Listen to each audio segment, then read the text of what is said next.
everyone, happy Halloween and welcome to another episode of Inside IUE Sports. I'm your host, Caleb Gillick. Today we're going to be talking about women's basketball, and joining me to do so is women's head basketball coach Tiffany Selhorst. Tiffany, how are you today? I'm good. Thanks for having me on the show. Well, thanks for joining us once again. First season for women's basketball officially begins tomorrow at Taylor. What are you expecting to see, you and your coaching staff expecting to see this season? Well, the whole season, I hope that we see improvement every game. We're going to be a little rocky at first. We've got a lot. There's no kids on this team that have probably dealt with as much information as we have put in here over the last month or so. It's just going to be a long process, but they're adjusting very well and working hard, and I think there's going to be some good results. Now, some of the information that you talk about, is that just the different plays and stuff about different teams, or what all does that include? Yeah, all of it, all of the above. Right now, we have more plays than they've ever had in high school, and then you add that into a scouting report that's probably a little bit more in depth than what you would see at a high school team. I mean, they need to know a lot more information. So not only do they know our stuff, but they also need to know our opponent's stuff. So it's a lot. Now, what are some of the things on your scouting reports for the other teams? We do a couple player personnel pages. So everybody that is on the opponent's roster, we will watch a ton of film as a coaching staff and, break down each and every player on that team and put out their strengths and weaknesses to help our kids know that. Then we take their top plays, both on offense, man, zone, press break, all of that stuff, and we walk through that so they at least see it. They don't necessarily memorize all that stuff, but they at least see it. And then they can see how our defense would play against those types of things. Then we need to know what kind of defense they're going to be playing against us. So we make note of that. Then I have all their stats, whatever it is. Right now we're starting with last year's stats on whatever kids are still there at Taylor or Trinity Christian or Roosevelt. That we're going to be using a lot of last year's stuff, but it's a lot. I think the first scouting report is 11 pages. Oh, wow. Well, talking about some of these opponents this season, what are some of the big games that you guys have marked on the calendar for this season? Well, obviously Taylor's going to be a big one tomorrow. They're going to be kind of a flip of a coin just like us. They're pretty young. They've got, I think, 3 or 4 juniors, and then everybody else is younger. Their senior class they will struggle a little bit. So Taylor's a big one. The next big game, Roosevelt in Chicago. They've been going to nationals the last few years. They won their conference, which is a really, really strong conference. That will be a good eye-opening experience for our kids. And then Wilberforce on November 11th is the home opener. We play at 8 o'clock that day. I have no clue on what we're going to see with Wilberforce. They're usually a very athletic team, run and gun, get up and down the floor, so that could be a pretty high-scoring game. Then, we're going to have fun with the rest of the non-conference, but we've got some conference opponents that, are a little worrisome. Rio Grand is going to be very good. Point Park is returning, and they have the best player in the conference right now. I think the north side is very, very strong. So, we don't have an easy road ahead of us. All right. Well, if you had to choose a season theme for the team, what would the theme be and why?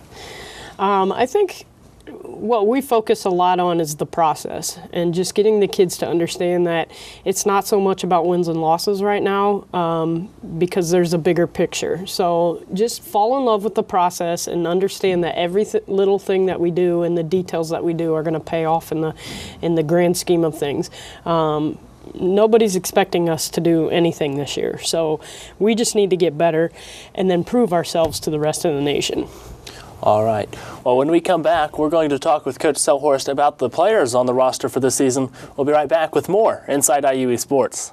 This is where a busy mom can work toward a bachelor's degree from a top national university during softball practice. It's where a service member can continue his college studies from anywhere in the world, and where you'll benefit from one of the country's most effectively delivered online programs. Woohoo! So, if you've ever wondered if a college education is really worth it, this is where you'll see that it is. This is Indiana University East Online.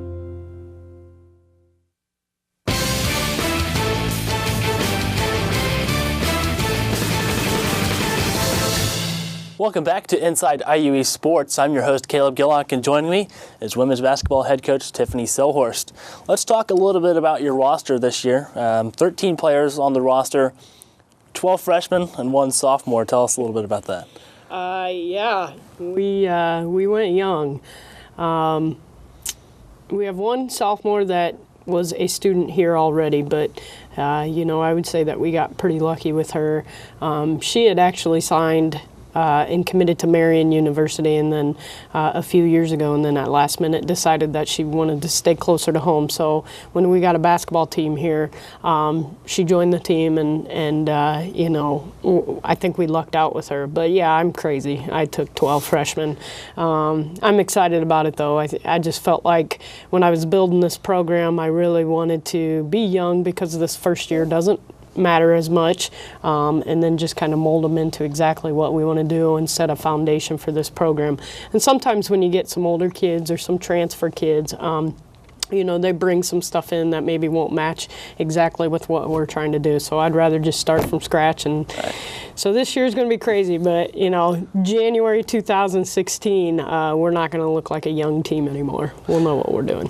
Now, do you think that with having such a young team, that yes, this season might be a little bit of a struggle, but 2 or 3 seasons down the road, they're all going to be older, a lot more experienced, and a pretty tough team? Yeah, it's going to be fun. Like I said, our theme is loving the process and just getting them to understand the bigger picture. This year is a learning year, and that's fine.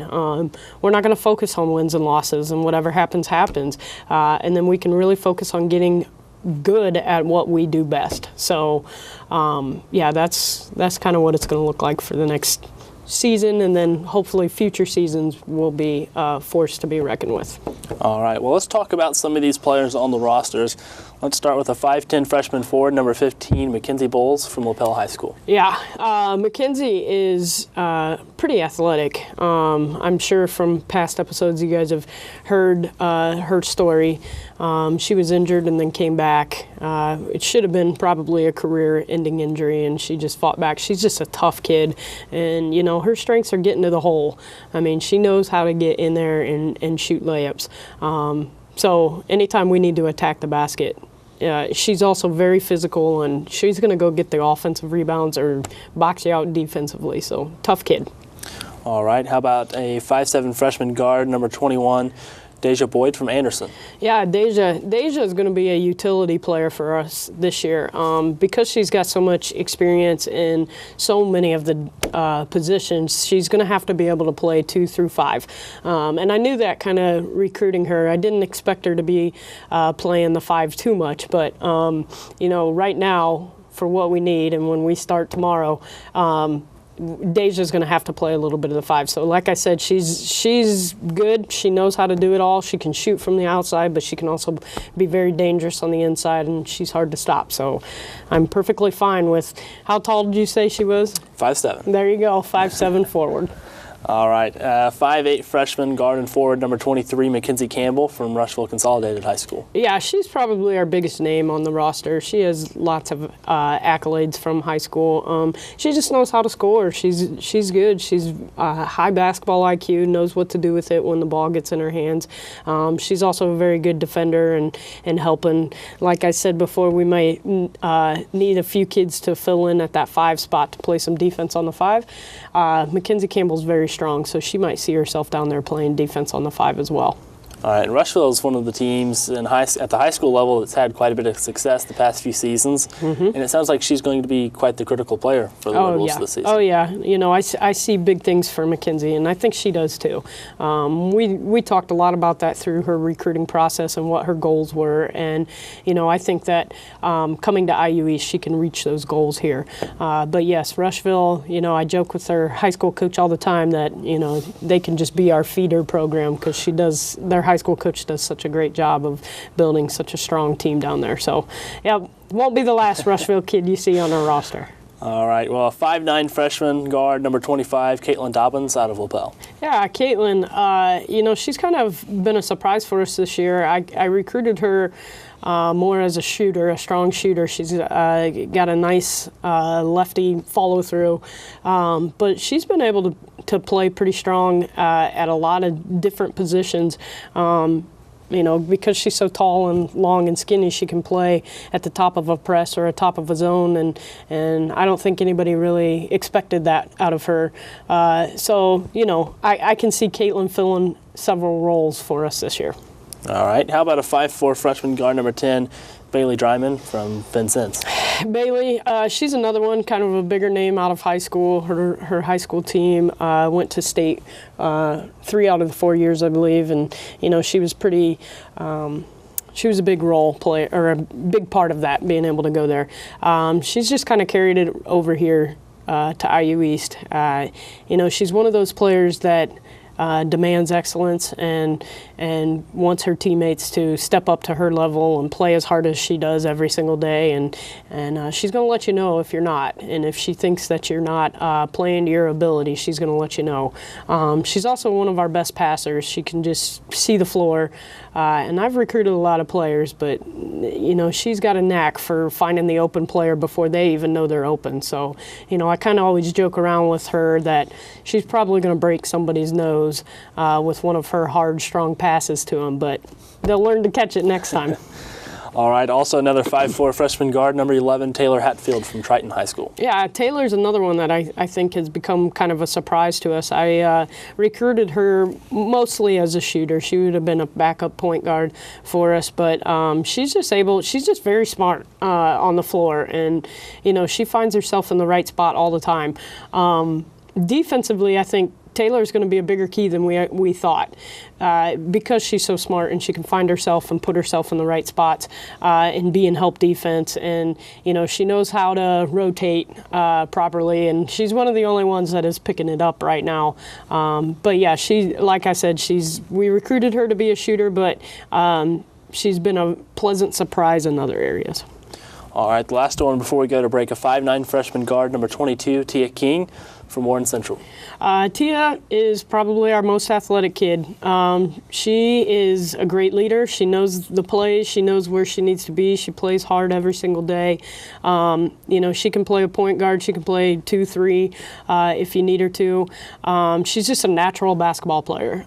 So she's going to be big for us this year and being able to make some big plays because she's able to do that. And what were some of her accomplishments in high school that you know of? For Tia, well, I will call out this fun game that I went to. It was actually her senior night because it was one of the most exciting games that I had been to in a while. During her senior night, they were down, I think they already had gone into overtime, and one of her teammates, an opponent was shooting a free throw, and Tia went in and got the rebound and turned around, took about 1-2 dribbles just above the three-point line on the other side of the court and just chucked it. And at the buzzer, the ball's in the air. I mean, this was a perfect ESPN play, swish, and they won the game. So it was a lot of fun. I mean, she had a lot of accomplishments too, but I know that's going to be a game that she'll remember forever because it was her senior night. But I'll also remember it because it was pretty exciting. All right, well, sounds pretty cool. When we come back from the break, we'll talk with Coach Selhurst about the second half of her roster. We'll be right back with more Inside IUE Sports.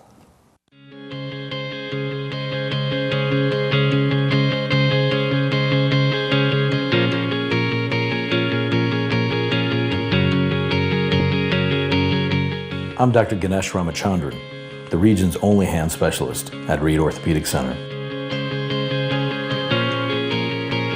Patients love how easy it is having everything under one roof and how easy it is to get here. Right here at Reed Orthopedic Center, right here in Richmond.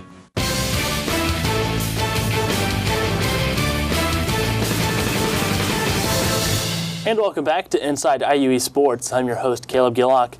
Today we're talking about women's basketball. We just went over the first half of the roster with Coach Selhorst, and now we're down to the last 6 players on the roster. We've talked about how critical some of the players are going to be, and also some of their highlights as well. You know, game-winning shot like you talked about Tia's senior night. Yeah, it was exciting.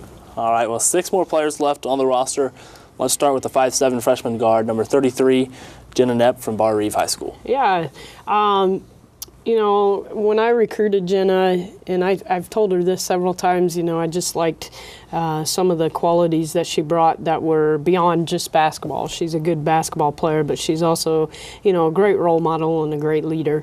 And then obviously when we get into playing, some of those things come out. So it's very good. I rely a lot on Jenna for a lot of those things. Basketball-wise, you know, she's also another one I would compare a lot to Taylor, like just very smart and finds herself in the right spot a lot of times. So I know that she's not going to make a lot of mistakes when she gets out there. And then, you know, she knows how to get to the basket, but she's probably going to be just like most guards and pull it out and take a jump shot or a three-pointer. So. All right. Well, you said you liked some of the qualities about her other than just basketball. What are some of those? Well, Jenna's just a natural-born leader. She's also one of those people that, you know, just everybody's attracted to being her friend. She's probably one of the favorite kids on our team. So, you know, those types of things are things that we're going to look for, and how we're trying to build this program is on kids like that, you know, that aren't afraid to get out, do some things off the court, but also, you know, connect with their teammates, and she's just a good friend. All right. Well, a 5'5" freshman guard, number 5, Kristen Miller. Tell us about her. Kristen is a little Energizer bunny, I guess is what I would like to call her. You know, I'll be relying a lot on her defensively. Her and Tia are going to be kind of our defensive stoppers and guarding the ball full court. Kristen's so quick. I have yet to meet somebody that's as quick as her, especially at this level, so I know that she can handle that kind of stuff. She's also very good at getting to the basket, but you can kick it out to her and she can shoot too, so she can do a lot of things. But she comes from a program that's historically a defensive program, so I think she'll be able to bring a lot of those you know, things to the table that will help us. All right, well, sounds good. Now we get into some of the height of the roster. A 5'11" freshman forward, number 24, Kerrigan Smith from Rushville. Tell us about her. Height? I don't know if we have any heights, but okay, if we call 5'10". The height on our roster, you know. Yeah, on our roster for sure. Yeah, Kerrigan, I mean, she's just one of the hardest working kids, and I knew that when I recruited her. I was really excited to get her on the floor, and she's got one level, and it is as hard as she can go all the time. She's also one of our captains and a great leader on and off the court, and just a good representation of what we're trying to do here. But, you know, on the court, she is our, you know, dive on the floor, rebounder. She is our effort player. And I promise that if there is some success this year, it's going to have a lot to do with her and the level that she plays at and makes the rest of her teammates rise to. All right. How about a 5'11" freshman forward, number 44, Brooke Packer from East Central? Brooke is another kid that is pretty athletic. She can attack and get to the basket as well. She's hard to stop. She's going to be a nightmare for some kids out there because she can shoot, but she's going to take you to the hole, and whether you know that or not, she's probably going to score on you.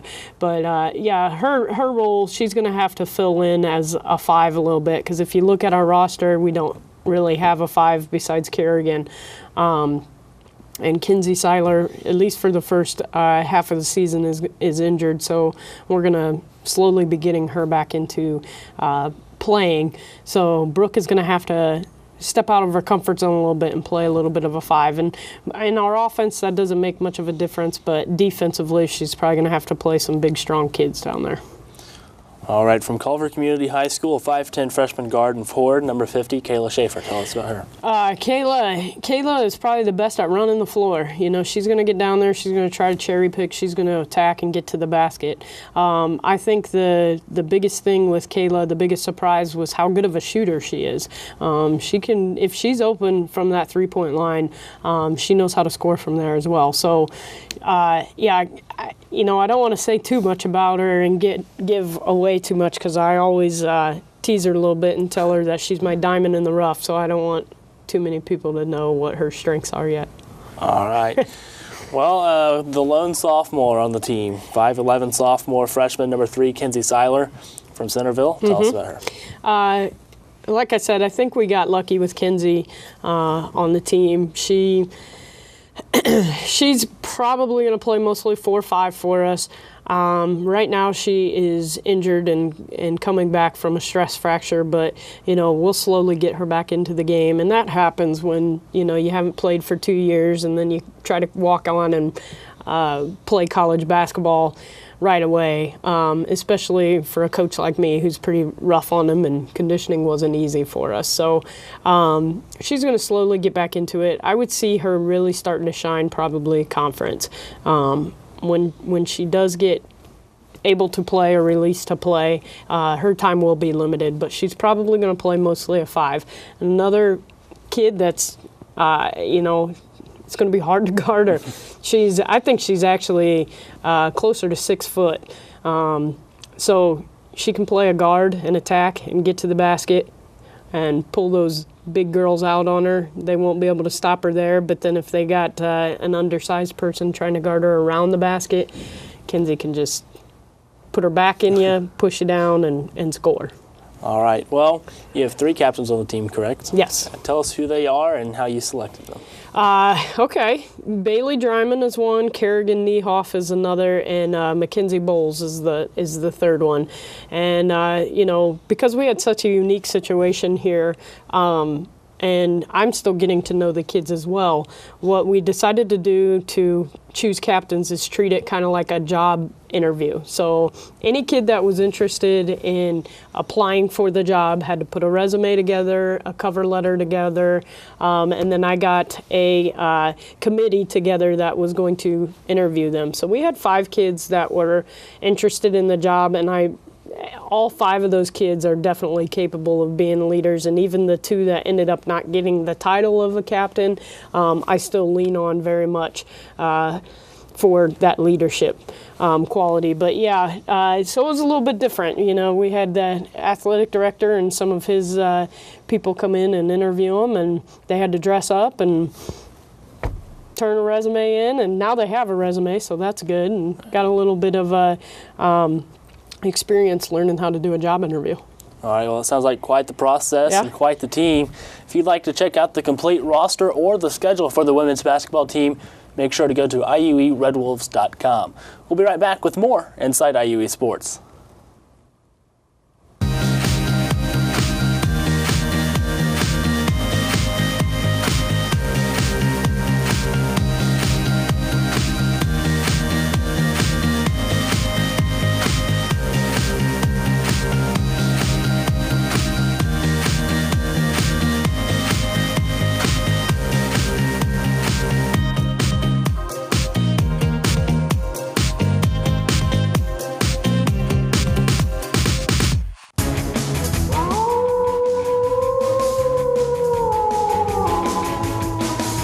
And welcome back to Inside IUE Sports. That sound that you just heard means that it's time for Wolf Center. Wolf Center is where we take a look back at last week's IU East results and ahead to next week's schedule. You can download the Wolf House sound that you just heard for free by downloading the free IU East Athletics app to your iPhone or Android device by going to the iTunes App Store or the Google Play Store. Now let's take a look back at last week's results. On October 24th, women's tennis fell to Brescia 9-0 in the kayak quarterfinals. Jordan Bowman had her closest match. Also on October 24th, the volleyball team defeated Michigan Dearborn 3-0. Caitlin Kelly had 6 kills, a .500 hitting average, 25 assists, and 4 blocks. On October 25th, women's cross country placed 3rd at the Midway Invitational. Grace Yetton placed 6th with the 10th fastest time in IU East history. Also on October 25th, the men's cross country team placed 2nd in the Midway Invite. Dylan Cope placed 2nd for the Red Wolves. On October 26th, volleyball beat kayak opponent Alice Lloyd 3-0. Mallory Livingston had 14 kills with a .650 hitting average.